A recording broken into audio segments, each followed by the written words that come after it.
todos, ¿cómo están? Para nosotros es una gran emoción que te hayas podido conectar en esta serie y en esta tercera charla que el día de hoy vamos a contarles, a decir, estamos en Navidad, es el mejor tiempo, diciembre para todos. A mí me encanta esta época porque pasan muchísimas cosas que me alegran mucho el corazón. Gracias a ti que te estás conectando en este momento. Así que buenos días, buenas noches o buenas tardes en el momento que estés viendo esta grabación. Ahora, hoy vamos a hablar acerca de Sé tú la noticia, sé tú la noticia en esta tercera charla. Ahora, este mes me encanta. ¿Saben por qué? Porque es diciembre, ya llegó diciembre con su alegría, pero más allá de todo esto es que es mi cumpleaños, sigo recibiendo los regalos, es que no me dejes en visto, ¿no? Porque todo esto para mí es muy importante. Ahora, para mí y para mi familia nos encanta salir a ver el alumbrado.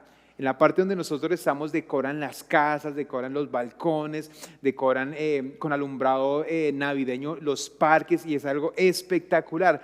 Pero también este diciembre vienen las tentaciones en los alimentos. ¿Saben por qué? Porque empiezan los buñuelos, la natilla, las galletas, las invitaciones familiares y uno empieza a ganar ciertos kilitos de más. Así es que hay que tener cuidado porque, mire, muy seguramente ya la pijama no nos entra, la camiseta que usábamos para salir al parque ya no va a entrar. ¿Por qué? Porque hemos ganado ciertos kilos de más. Ahora, la Navidad son buenas noticias y se caracteriza por tres aspectos. La primera es que pues nace el Salvador y son buenas noticias para todos. Lo segundo, trae mucha alegría, mucha alegría.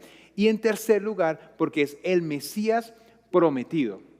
El Mesías prometido. Si ustedes recuerdan, en el Antiguo Testamento muchos profetas que hablaban de parte de Dios habían dicho que iba a llegar un Mesías para el pueblo de Israel y eso se cumplió en el Nuevo Testamento. Ya ustedes tendrán el tiempo para poder leerlo. Ahora, ¿qué pasaba en este contexto con Roma? Roma era la potencia mundial y se caracterizaba por unos aspectos que muchos judíos israelitas empezaron a experimentar. Era un pueblo perseguidor, era un pueblo torturador, ¿sí? Y sobre todo que ellos dominaban y querían extenderse más dominando a otros pueblos. Y la crucifixión hacía parte de este método. Ahora, en Lucas 2, que ustedes van a tener tiempo para hablar, habla acerca de que hubo un censo por Augusto César. No era Tuto, no, Tuto está acá con nosotros en Vida Bogotá, era Augusto César. Y ahí nos cuenta que Jesús nació en un pesebre. Ahora, este pesebre no era como los que nosotros conocemos hoy en día, olía feo, ¿sí? Era un lugar donde solamente los campesinos podían ir pues, a guardar pues, sus animales, pero no era un lugar, no era de quinto nivel o algo así como nosotros conocemos, sino allí fue donde nació Jesús, un rey naciendo en un pesebre. Ahí nosotros podemos entender cómo Dios siempre ha estado al pendiente, siempre ha estado pendiente de nuestras debilidades. Y se hizo hombre, se hizo un Dios hombre y experimentó muchas cosas de las que tú y yo podemos experimentar, pero sobre todo estar de la mano de Él. Eso era como el contexto también. Ahora, las buenas noticias atraen, ¿sí? Las buenas noticias atraen. Y esto me hace pensar en algo. Yo me acuerdo que, y sé que ustedes también se acuerdan, cuando llegó el COVID. En mi mente, ¿qué pasaba? Yo, no, qué pereza tener tapabocas. Ay, no salir con tapabocas a la calle, conducir con tapabocas, qué pereza eso. Y yo me acuerdo también que cuando íbamos a un almacén con mi esposa a comprar lo que necesitábamos, salía la gente con 2 carros de papel higiénico. Yo nunca entendí por qué. ¿Será que eso produce daños estomacales o algo por allá? No lo entendía definitivamente. Pero eso nos acostumbró a vivir con tapabocas y sobre todo a cambiar nuestra forma de vivir el día a día, ¿sí? Antes uno no salía de la casa sin el celular. Ahora uno tiene que devolverse por el tapabocas, porque eso es indispensable hoy en día. Ahora, mira este enunciado que quiero presentarte. Dice así: ¿cuál es nuestra actitud cuando recibimos buenas noticias? ¿Cuál es nuestra actitud cuando recibimos buenas noticias y pasa algo físicamente. Yo sé que tú y yo lo hemos experimentado. Primero llega una emoción y uno dice, ¿qué será lo que me van a decir? ¿No? ¿Qué pasó? Empiezan los ojos a agrandecerse, o sea, uno empieza con esa emoción de saber qué le van a decir, ¿no? Y las manos empiezan a frotarse. Uno, ¿y ahora qué pasará? ¿Qué pasará? Y uno empieza a respirar ya más rápido. Cuéntamelo ya, cuéntamelo ya. ¿Será que me gané el carro? ¿Me gané ese crucero? ¿Será que es tan buena noticia que he estado esperando durante tanto tiempo? ¿Ya llegó? Ahora, ya no tendremos deudas financieras. Y esto nos pone a pensar muchas cosas, y es que cuando Jesús nació, murió en la cruz y resucitó, nosotros teníamos una deuda espiritual. Una deuda espiritual, pero Jesús pagó por nosotros. Ahora, estas buenas noticias nos llevan también como a cuestionarnos como creyentes, ¿no?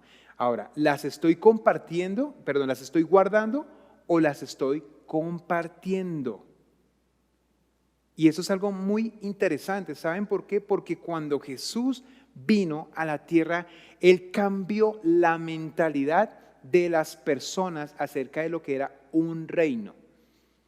Ustedes se acuerdan que esto es un triángulo, obviamente, y siempre el que está arriba es el que mandaba, el que dirigía, el que era ejemplo para todas las personas que estaban alrededor. Pero Jesús invirtió todo esto, ¿sí? Ahora en la Biblia también dice que Él no vino para que los sirvan, sino para servir. Y para las personas esto era algo que era incomprensible. ¿Saben por qué? Porque el pueblo de Israel quería un Simón Bolívar. ¿Se acuerdan que les contaba que el imperio romano era terrible? Ellos querían a alguien militarmente capaz que los sacara de lo que estaban viviendo, del sufrimiento. Ellos querían como un Nelson Mandela, ellos querían como un Gandhi que los pudiera sacar de lo que estaba pasando y lo que estaban viviendo. Ahora, estas buenas noticias también alejan voluntariamente a las personas, ¿sí? Eso es difícil de creer, pero es cierto. Ahora, la otra cara de la moneda es que nosotros como creyentes nos empezamos como a convertir, o a estar, mejor dicho, en un arca de Noé para creyentes. ¿Cómo así, Limni? No, pues uno al finalizar las reuniones que tenemos, uno busca hacer plan con todos. Entonces, hey, ¿dónde vas a almorzar? Vamos a tal lugar. ¿Pero qué? Entre creyentes. Y a veces perdemos a los amigos de nuestra infancia porque nos señalan como, es que se volvió cristiano o ya no sé tales cosas. Y eso a veces aleja a las personas que Dios quiere alcanzar a través de nosotros. Pero esto no queda así. A veces por nuestro mal comportamiento o nuestro mal testimonio afuera, las personas que no conocen de Jesús, hacemos quedar mal a Dios y a Jesús también. Yo no sé si a ustedes les ha pasado, a mí me ha pasado. Y son cosas que uno debe empezar como a meditar con Dios, es decir, a decirle a Él, Señor, ¿qué tengo yo que cambiar para que otros te puedan conocer? ¿Qué cosas tengo que dejar en mí, en mi orgullo, para que otras personas te puedan ver a ti? A veces un mal comportamiento daña muchas cosas en una persona. El mal genio que tú y yo a veces tenemos nos delata, es decir, no hay control del Espíritu Santo. Muchas personas lo ven. Ahora nosotros podemos también con nuestras actitudes herir a otras personas, y a veces lo hacemos sin darnos cuenta, y eso es complicado, porque lo que nosotros tenemos que hacer acá en la tierra es tener una conexión muy profunda con Dios, pero que esa conexión también atraiga a otros como un imán espiritual, para que ellos puedan atravesar esos momentos difíciles o los momentos muy alegres, siempre de la mano de Jesús. Ok, ahora quiero contarles algo que encontré en Mateo capítulo 5, versículo 14 y 16. Y dice así: ustedes son la luz del mundo. Una ciudad en lo alto, de una colina no puede esconderse. Habla acerca de nuestros actos, de lo que Dios está haciendo en nuestras vidas. Continúo. No se enciende una lámpara para cubrirla con un cajón. Por lo contrario, se pone en una repisa para que alumbre a todos los que están en la casa. Esto me encanta. ¿Saben por qué? porque las primeras personas que deben entender que Dios, que Jesús existe, son las personas de nuestra casa. Nuestra esposa, nuestros hijos, nuestros familiares, y ahí arranca todo, ahí arranca todo. Por eso Jesús decía estas palabras, hagan brillar su luz delante de todos. Ya empezamos a estar más afuera, para que ellos puedan ver las buenas obras de ustedes y alaben al Padre que está en el cielo. Esto nos incluye a ti y a mí. A veces uno piensa, no, pero que ore el pastor. A él sí lo escucha Dios, él sí tiene directo conexión con él. No, tú y yo lo podemos hacer porque tenemos al Espíritu Santo, a Jesús, dentro de nuestro corazón. Ahora, ¿esto es una gran responsabilidad? Sí, pero no te asustes. Todos pasamos por el proceso en donde Dios empieza a quitar, a limar aquellas cosas de nuestro carácter que impiden que tengamos ese dominio propio en las diferentes circunstancias que nosotros vamos a vivir. Ahora, nuestros comportamientos se vinculan con nuestras creencias. Impresionante. Y esto tiene que ver que la gente asocia lo que ve con lo que no ve. ¿Sí?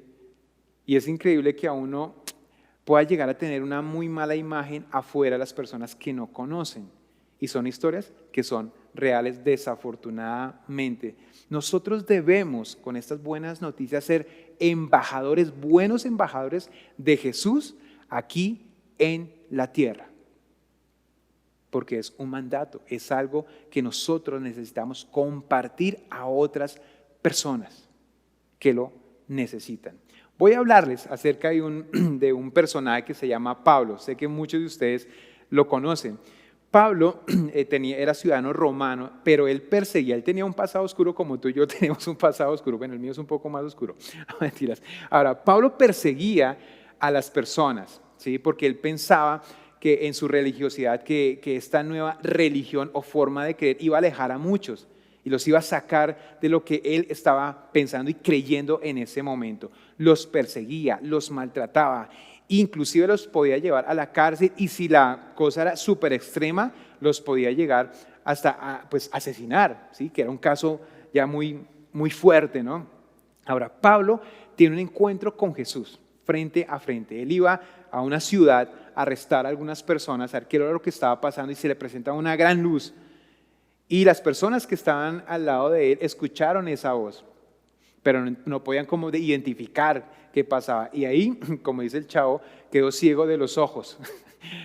Y para Pablo eso fue impactante porque empezó a tener un cambio interior en su corazón. Y esa le decía, usted que está ciego tiene que ir hasta cierto lugar para que una persona pueda orar por usted y pueda volver a ver. Y Dios demostró a esa otra persona que iba a llegar Pablo, que iba a llegar a ese lugar, que él tenía la responsabilidad de orar por él y que él quedara otra vez con visión. Entonces, imagínense esa tensión. Él iba a un lugar a arrestar a las personas y Dios le cambia todas las fichas. Dice, ahora tú vas a ir allá y esta persona va a orar por ti y tú vas a empezar a ver, no solamente con tus ojos, sino la parte espiritual. ¿Sí? Esto es increíble.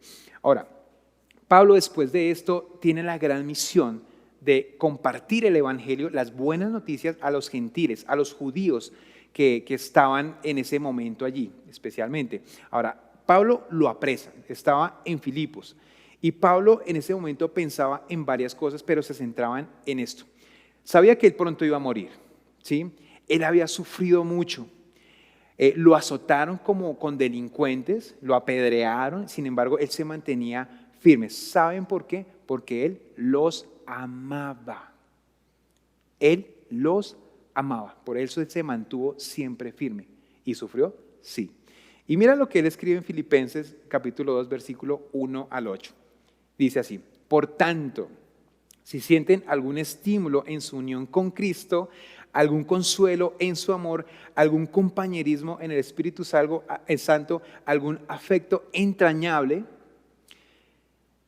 Pablo les quería contar a ellos, les quería decir, les quería afirmar que a través de la persecución que ellos iban a empezar a enfrentar, el evangelio se iba a empezar a expander. a muchas partes de la tierra. Y yo creo que nosotros también en nuestra comodidad evitamos que eso pase. Evitamos que eso pase.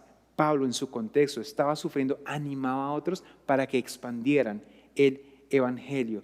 Y era una motivación para seguir vivo, mientras que pues obviamente él iba a morir más adelante. Sigo en este pasaje. Llénenme de alegría teniendo un mismo parecer, un mismo amor, unidos en alma y pensamiento. Esto me hace acordar, ustedes saben que yo me conecto a través de la música cuando yo toco acá en Vida Bogotá. Y yo me acuerdo una vez que estaba en otro lugar, en un colegio, y yo empecé a tocar y alguien me preguntó, oye, ¿qué nota es? Y yo, no sé, yo estaba tocando y no tengo ni idea. Y alguien me decía, no, pero es que eso es por sol, ¿no? Por la. Y yo no tenía ni idea, pero me concentraba en esto. Y miren que Pablo quería que nosotros, bueno, los creyentes de esa época tuvieran armonía, ¿sí? Que estuvieran, como dicen los mexicanos, en la misma onda. ¿Por qué? Porque ahí es donde Dios empieza a actuar, ¿sí? Ahí es donde Dios empieza a obrar en cada persona. Pero si uno va por un lado y el otro por otro lado, no va a haber esa armonía que Dios quiere que pase y que Pablo expresa en esta carta a los creyentes. Sigo. No hagan nada por egoísmo o vanidad.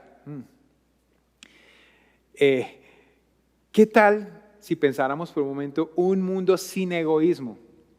Unos vecinos que no fueran egoístas. A nosotros mismos que no fuéramos egoístas. Y esto me pasó. Ustedes saben que tenemos dos hijos, una hija, María José y Ajero. Y cuando Jero empezó a medio hablar, yo pensaba, yo era el papá más feliz del mundo y yo me creía esto. Las primeras palabras de Jero va a ser, oh papá, cómo eres hermoso, gracias por traerme al mundo, gracias porque tú eres lo máximo. No, fue mío. Y yo, pero ¿cómo así? Y me explicaban que eso era una parte del proceso en la época que estaba viviendo mi hijo. Entonces, mío mi carro, mío mi mamá, mío mi papá, mío tata, todo para él es mío. Y yo, wow, hay que como, bueno, tengo que aprender más. Ahora, hace unas semanas saliendo de acá, de una reunión de Vida Bogotá, iba en el carro y hice lo que todo cristiano o todo creyente debe hacer. ¿Sí? Entonces está en 1 Limni 4:15. Ponga la direccional para coger el retorno. Entonces yo, bueno, cogí la direccional, iba por la autopista con mi esposa y en el momento que iba a dar la vuelta, puse otra vez la direccional para ir a la parte derecha. Yo pensaba, este carro que ya me vio que tengo la direccional puesta, me va a dejar pasar. Esa es la ideología que uno a veces tiene, el pensamiento que uno a veces tiene. No, él aceleró más. Entonces yo dije, bueno, Señor, esa va a ser una prueba para mí, oro por él porque él no te conoce y sé que les he compartido esto muchas veces, pero para mí es algo importante que tenía que expresar.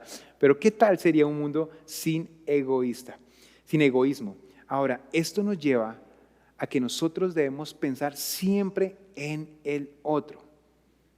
Ahora, esto no solamente se queda ahí. Ahora lo que yo hago cuando voy manejando es darle el paso a las personas.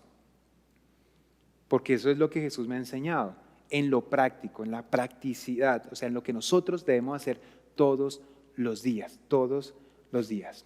Sigo. Más bien con humildad consideren a los demás como superiores a ustedes mismos. Dios lo hizo, enviando a su Hijo que vino voluntariamente a morir por tus pecados y por mis pecados. Y es una expresión del amor del Padre hacia sus hijos.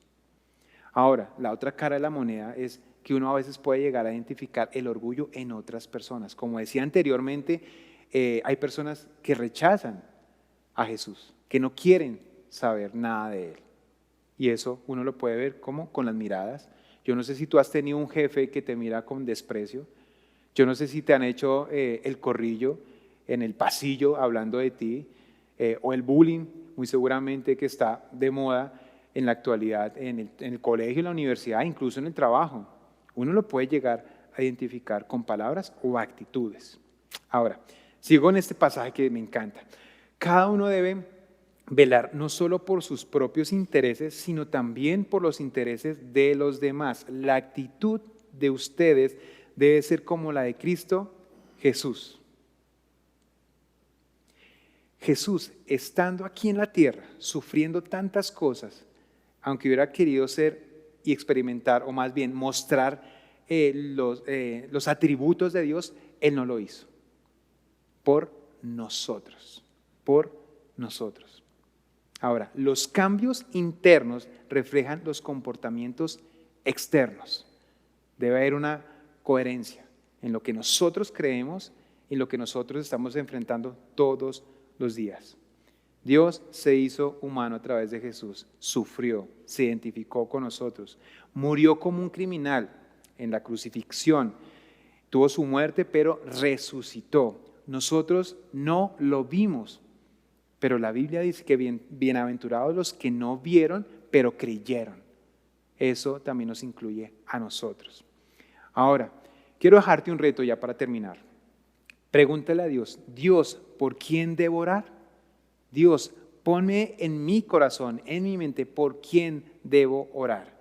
Porque como yo les decía anteriormente, cuando uno está muy conectado con Dios, podemos perdonar, podemos amar y podemos ver que Cristo es el puente, el único puente entre el hombre y Dios. Él es el único, Él es el único. Ahora, sé tú la buena noticia, implica que debemos salir de nuestra comodidad, que debemos orar por otras personas para que lo conozcan. Debemos movilizarnos en los momentos críticos, difíciles, que las personas muy seguramente van a pasar, van a atravesar. Sé tú la buena noticia, no te quedes con esta buena noticia, compártela a través de la amistad, a través de estar con otros, siempre y en cada momento. Obviamente, no seas intenso, pero sí tenlos muy presentes en tus oraciones, en la comunicación con Dios. Señor, queremos darte gracias porque tú nos enseñas que nosotros somos la buena noticia. Señor, que a través del nacimiento de Jesús tú has transformado nuestro pasado oscuro, transformas nuestras vidas, Dios. Te agradecemos, Señor, porque siempre has estado con nosotros en los buenos y en los malos momentos de nuestra vida. Te agradecemos y bendecimos tu nombre en el nombre de Cristo Jesús. Amén.